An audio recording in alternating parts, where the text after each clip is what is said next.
déjà 2 mois et demi que Jean-Pierre Pernaut est mort. L'ancien présentateur du journal télévisé de 13h sur TF1 a laissé derrière lui de nombreux téléspectateurs, mais aussi et surtout des proches brisés par son départ. À commencer par Nathalie Marquet, son épouse désormais veuve. Mais l'ancienne Miss France garde la tête haute, surtout qu'elle et ses enfants Lou, 19 ans, et Tom, 18 ans, ont régulièrement des nouvelles du regretté JPP, comme elle le raconte sur le plateau de Touche pas à mon poste, C8, mardi 17 mai 2022. Des signes de son cher et tendre, Nathalie Marquet, auteure du livre Moi j'y crois où elle se confie sur ses expériences surnaturelles, peut les compter. Le soir de sa mort déjà, à son dernier souffle, Jean-Pierre Pernaut a communiqué avec elle. J'étais tous les jours à l'hôpital et pourtant jamais la tour Eiffel ne cesse d'illuminer. Le jour où il est mort, elle était illuminée, se souvient-elle précisant que la tour Eiffel est un symbole important pour le couple. Cette même soirée, alors qu'elle rejoint sa voiture au parking, la jolie brune a une nouvelle surprise, au niveau -2 au parking, on ne capte pas. Et pourtant la musique de Johnny Hallyday se lance, celle que je lui faisais écouter quand il était en mi-sommeil, raconte-t-elle. Encore une communication le lendemain. Nathalie Marquet évoque l'idée de mettre en place un mot de passe pour éviter que des gens mal intentionnés viennent faire des photos sur le lit de mort de Jean-Pierre. Elle pense au mot sapin, son ami lui rétorque si est glauque alors elle oublie.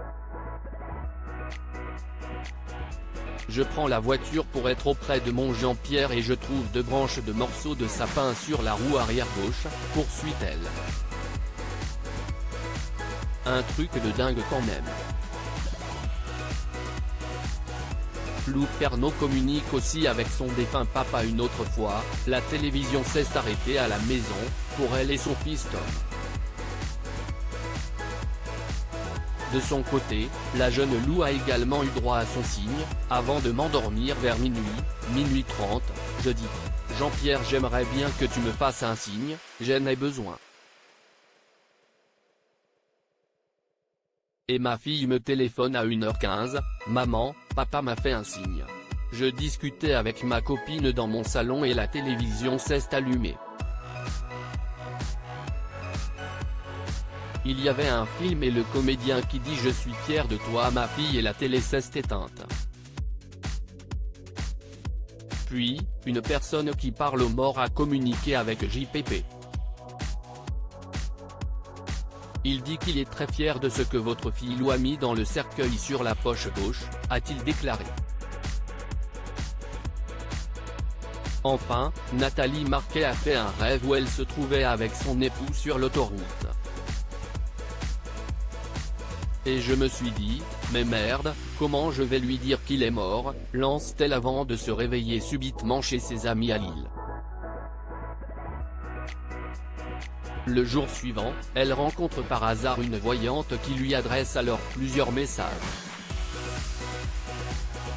Il a enfin compris qu'il était mort, explique cette femme à la Belle, ajoutant que JPP dit de ne pas oublier de donner l'une de ses montres aux 20 ans de Tom. De retour chez elle, la jeune maman se soucie du coût des études de ses enfants lorsqu'une voix dans sa tête lui dit d'aller dans la bibliothèque.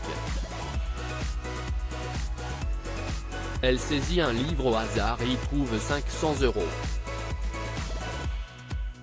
Tant de signes qui ne trompent pas. Jean-Pierre Pernaut est mort, mais il vit à jamais ailleurs, tout près des siens.